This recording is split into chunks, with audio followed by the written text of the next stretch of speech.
Daniel Padilla, bibihira na nga bang magkagusto ngayon kay Catherine Bernardo? Ay naku, ginawa na nga niya ang lahat na para masaktan niya ang aktres, kaya dapat lang na gumibuwi naman ang isang Daniel Padilla. Dapat lamang na gumawa na lang siya ng ibang paraan para lumigaya. Total, nariyan naman sa kanya umanos si Andrea Brillantes ngayon.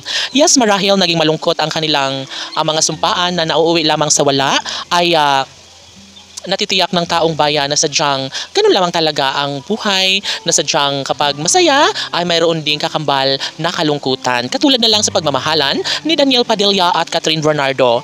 Simula nung pumasok sa kanilang buhay si Andrea Brillantes ay tila nagkandaletse-letse na ang kanilang pagmamahalan.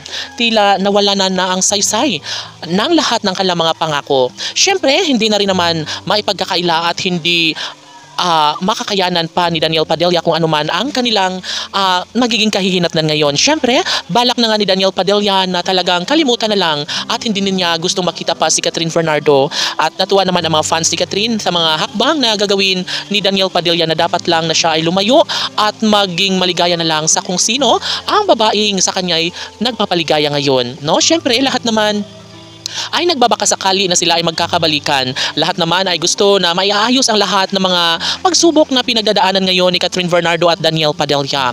Of course, si Andrea Brillantes nga ang nagwagi sa puntong ito. Ngunit sadyang marami ang nagkokomento na talagang palipas oras lamang ni Daniel Padilla si Andrea Brillantes. Ngunit hindi dapat natin na i-judge kung ano man ang mga nararamdaman ni Catherine sa bawat puso ni Andrea at Daniel, dahil kung talagang tunay na sila ay nagmamahalan ay wala nang magagawa pa ang lahat. Siyempre, bukod tangi na minahal ni Catherine Bernardo si Daniel, ngunit sadyang panahon na lang talaga ang nagbigay kaguluhan sa kanilang pagmamahalan. Kung hindi dahil kay Andrea Brillantes ay siguro tahimik pa rin na nagmamahalan ngayon si Catherine Bernardo at Daniel Padilla. Tanong ng mga netizens, may puruhan pa nga kaya na magiging happy forever si Catherine Bernardo gayong wala na sa kanyang tabi si Daniel Padilla? Pangalawang tanong ng netizens, mayroon pa nga bang forever na naghihintay sa pagmamahalan ngayon ni Daniel Padilla at Andrea Brillantes? OMG, dapat napakaabangan ng araw-araw na kaganapan sa relasyon ng Katnia Love Team.